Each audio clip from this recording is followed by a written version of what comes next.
గోదావరి కృష్ణా నదులను పరిరక్షించుకోవాల్సిన బాధ్యత ప్రతి ఒక్కరిపై ఉందని ఆంధ్రప్రదేశ్ డిప్యూటీ సీఎం పవన్ కళ్యాణ్ అన్నారు. మనిషికి జీవితాన్నిచ్చిన నదిని చంపవద్దన్నారు. గోదావరి పుష్కర పనులను పవన్ కళ్యాణ్ పరిశీలించారు. నిన్న రాత్రి రాజమహేంద్రవరం చేరుకున్న పవన్ కళ్యాణ్కు పార్టీ శ్రేణులు ఘనస్వాగతం పలికాయి. ఈ ఉదయమే ఆయన రాజమహేంద్రవరం పుష్కర్ ఘాట్ నుంచి పడవలో గోదావరిలో ప్రయాణం చేశారు. పుష్కర పనులకు సంబంధించి అధికారులకు దిశానిర్దేశం చేసిన పవన్ కాలుష్య రహిత పుష్కరాలు జరపాలన్నారు.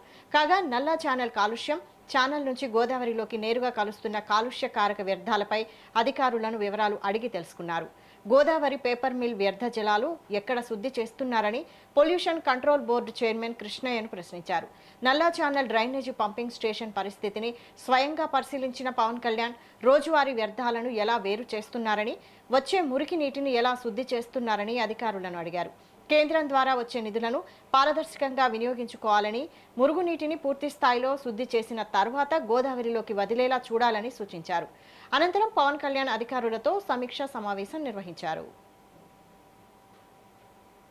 ఉదాహరణకి ఆంధ్ర పేపర్లో 6 million liters per day to be treated before discharge. అది ఎంత చేస్తే కొంత తేడా ఉంది ఆ డిశ్చార్జ్లో, పూర్తిగా శుద్ధి చేయకుండా ఉన్నాయని తెలుస్తుంది.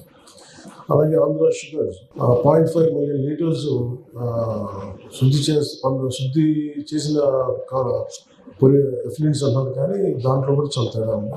So I request industries shall contribute to the environment and shall take responsibility in pollution control along with green cover in the designated extent. And also aqua industries also should be more responsible.